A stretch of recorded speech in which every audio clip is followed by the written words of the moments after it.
Assalamualaikum warahmatullahi wabarakatuh. Waalaikumsalam warahmatullahi wabarakatuh. Apa kalau ya? Iya, alhamdulillah.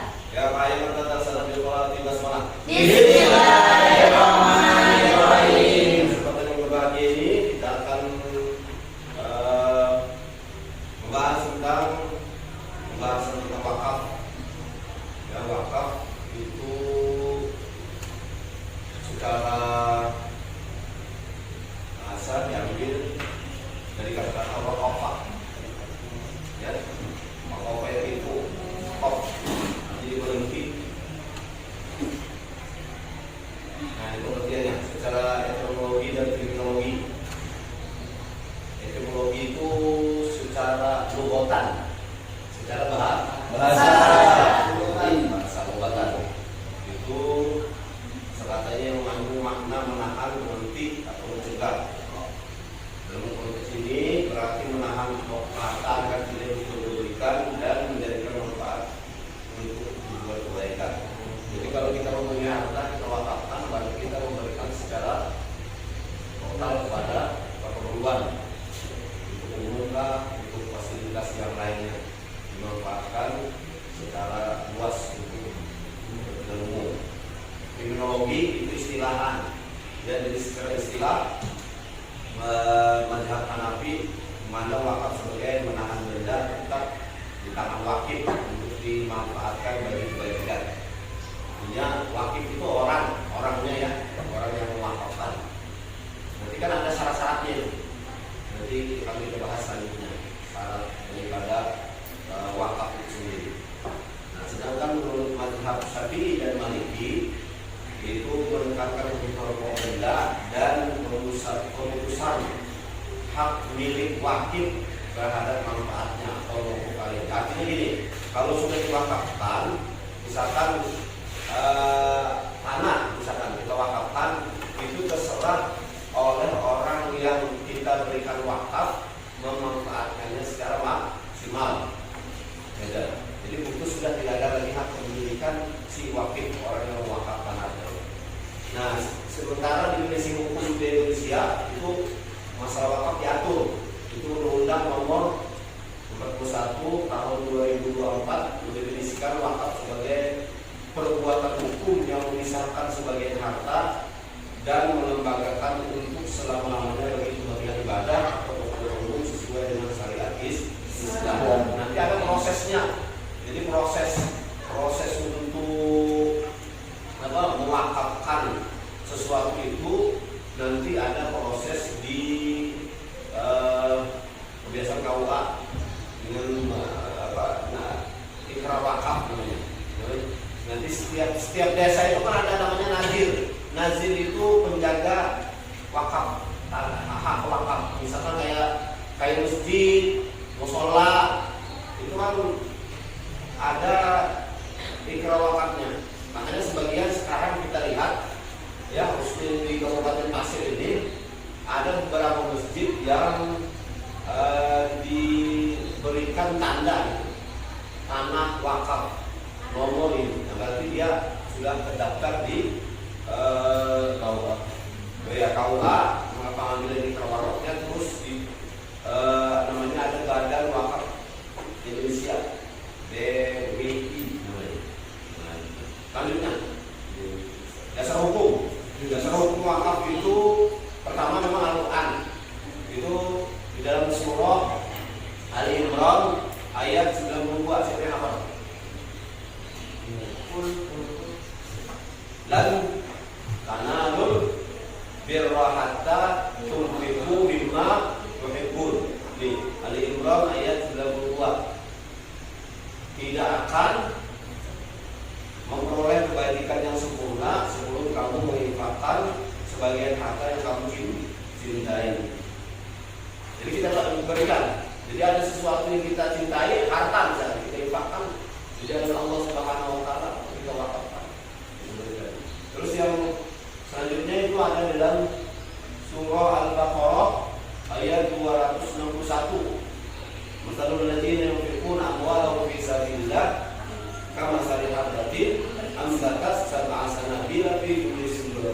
tepat. Wallahu yudha'ifu liman yasha. Wallahu wasi'un alim. Itu menjadi dasar daripada wakaf itu sendiri. Jadi dua landas ini menjadi jadi Al-Quran. Allah Subhanahu wa Ta'ala memberikan motivasi kepada kita untuk mewakafkan harta atau benda. Nah, sedangkan dari hadis Rasulullah SAW yang diriwayatkan oleh Imam Muslim, itu Umar bin Khattab radhiyallahu anhu menyatakan, ini agak panjang hadisnya, ashabu Umar afdal di Khaybar, kata Nabi sallallahu alaihi wasallam, yastamiluhu fiha, qala ya Rasulullah inni asabtu afdal di Khaybar lam tusib malan qattu am fasa inni minhu kama ta'muruni, qala in syi'ta hasab. Dia syaratnya apa? Pertama merdeka. Orang mewakafkan. Merdeka itu artinya tidak dikekang atau dipaksa oleh orang lain. Yang kedua berakal, al-aqil, bukan gila. Yang selanjutnya adalah baligh. Baligh itu apa? Orang yang sudah dirubahnya hukum Islam. Itu baligh. Ya, kalau perempuan ditandai dengan kalau laki-laki ditandai dengan mimpi. Kalau anak-anak mewakafkan tidak sah, karena anak-anak itu masih dalam tanggungan orang tuanya. Terus rusyud atau rusdudi, nah itu sudah dewasa, nah, pemikirannya mampu sudah dia. Terus dia lakukan dengan sukarela atau ikhlas. Selanjutnya adalah pemilik sah atas harta itu sendiri. Jadi pemilik sah, milik dia sendiri, bukan milik orang lain diwakafkan. Nah itu. Kalaupun milik keluarga nantinya itu diwakafkan atas kesepakatan keluarga. Harus ada tanda tangan dan materai kebiasaan. Nah itu diketahui semua. Selanjutnya adalah al-mawquf bi, harta yang diwakafkan. Yang pertama harus bernilai, kayak tanah, rumah, sepeda motor, mobil, misalkan diwakafkan, silakan digunakan, dimanfaatkan dengan maksimal. Gitu ya. Diketahui batasnya, milik wakif sepenuhnya, gitu ya, tahan lama dan bukan benda haram. Ya. Benda curian misalkan diwakafkan, motor curian, mobil curian diwakafkan, itu tidak sah karena dia benda haram hasilnya. Selanjutnya adalah al-mawquf alaih, penerima manfaat, orang yang menerima wakaf itu sendiri, baik itu bentuknya individu, keluarga, lembaga atau kepentingan umum. Secara tapi kebanyakan kalau yang wakaf itu diberikan kepada bentuknya umum ya, dimanfaatkan jika pesantren atau panti asuhan, apalagi kuburan ya boleh, kuburan ramai dimanfaatkan orang. Kalau harus jelas identitas dan tujuannya sesuai syariat. Jadi tujuan untuk diwakafkan harus jelas. Selanjutnya adalah sigot. Sigot itu pernyataan wakaf atau ikrar wakaf. Itu nanti di KUA, nah ada secara lisan, ada secara tulisan.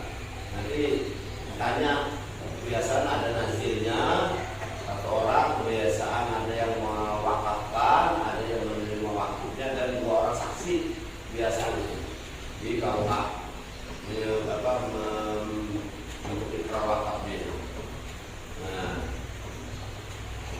isyarat, pakai isyarat bisa kalau yang mewakafkan itu orangnya tuli misalkan, ya juga bukan isyaratnya. Nah, bisa, tapi nanti ditulis juga akhirnya. Tapi dia pakai isyaratnya saya lepaskan.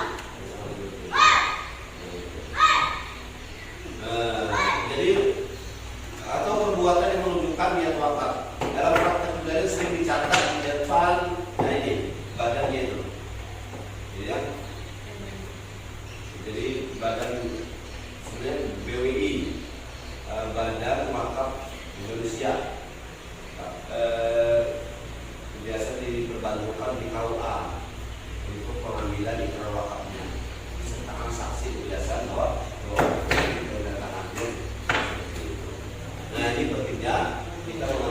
tentang wakaf itu sendiri. Ini penting di dalam kehidupan kita. Nah, adapun hikmah daripada wakaf itu sendiri adalah ini. Wakaf memberikan amal jariah bagi wakif. Jadi orang yang kita harta yang kita berikan itu akan menjadi amal jariah bagi kita yang mewakafkan. Bentuk selanjutnya adalah memberdayakan masyarakat melalui syarat pendidikan dan kesehatan, serta memperkuat solidaritas sosial dan kemandirian ekonomi umat. Nah, misalkan kita mewakafkan dalam bentuk apa? Mobil misalkan, lalu digunakan mobil apa namanya?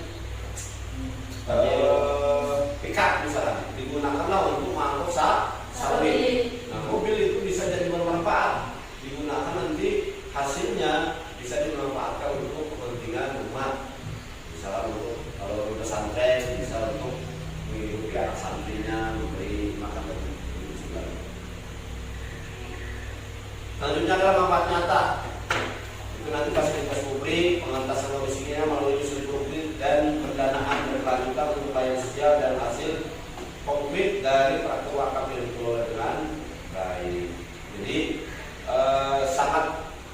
sangat bermanfaat sekali kalau ada wakaf yang kita manfaatkan dengan maksimal dan bisa kalau digunakan